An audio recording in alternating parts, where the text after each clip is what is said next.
All right, so if you remember back in 2020 when primarily deep blue states pushed these harsh lockdowns for COVID, businesses took like some huge losses on this. The lucky ones didn't have to completely shut down and they hung on by a thread. But there was one company that stood up against the government and became the face of the COVID pushback. Atilis Gym in New Jersey, if you remember, 4 years ago, they stood up against Governor Murphy shutting them down, and they reopened, as you can see, they're kicking in their own door, their New Jersey location, despite all the unconstitutional state lockdowns, a slew of legal battles involving an arrest and a six-figure fine. But now, victory. All of the 80-plus municipal citations and fines were dropped with prejudice, which means the state can never revisit or refile or bring these charges ever again.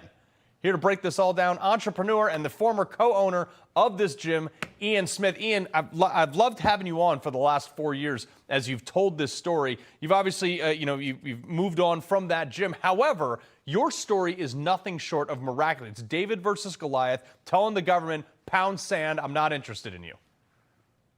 Yeah, well, it's good to be back, Carl, and thank you for all the times that you had us on. You know, this is a little bit of a small victory, but it's extremely significant. It's our first major victory, and it is sort of the ground floor that the state built a lot of its punitive measures on. So it does open the door to a lot of possibilities, and we wouldn't have been able to get through all of that had it not been for the tremendous support system around us. And that includes members of the gym, supporters around the country, our friends and allies in the media, and even small broadcasters. So just want to thank you for always giving us a little bit of a voice when we needed to show the world what was happening. Well, but let's talk about what they did to you first. They locked down your gym. You had precisely, give or take, 0 COVID cases traced back to your gym, yet they wanted to shut you down. They fined you. I mean, we were talking about hundreds of thousands of dollars of fine. How did that go? And like, obviously, you had tremendous support, but how did that go? And what was it like getting this verdict recently?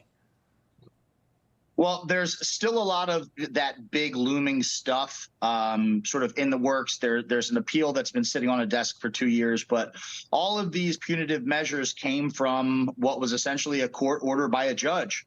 And Governor Murphy went to this lackey of a judge, Judge Robert Luggie, who was up for tenure that year, in a state where judges are appointed and not elected. So, of course, he ruled in Murphy's favor, and they took these municipal citations, which were ludicrous. They were things like public nuisance and violation of a governor's orders and disturbing the peace or whatever they were. They were silly municipal charges. And they said, look how bad these guys are. Look at what they're doing. And here's my executive order, and here's a health department shutdown. Judge, please close us, or please enforce this matter. So that's where all of the really scary punitive measures came from. So this victory at the local level is really, like I said, it's one of the bases that the state used to sort of start all of these punitive measures. So gives us a lot of hope as to see where we can go from here now that we have a big part of what the state said was wrong gone. Well, Ian, I got about 10 seconds left. Any advice to people if they ever try to shut down your business again? Just don't do it.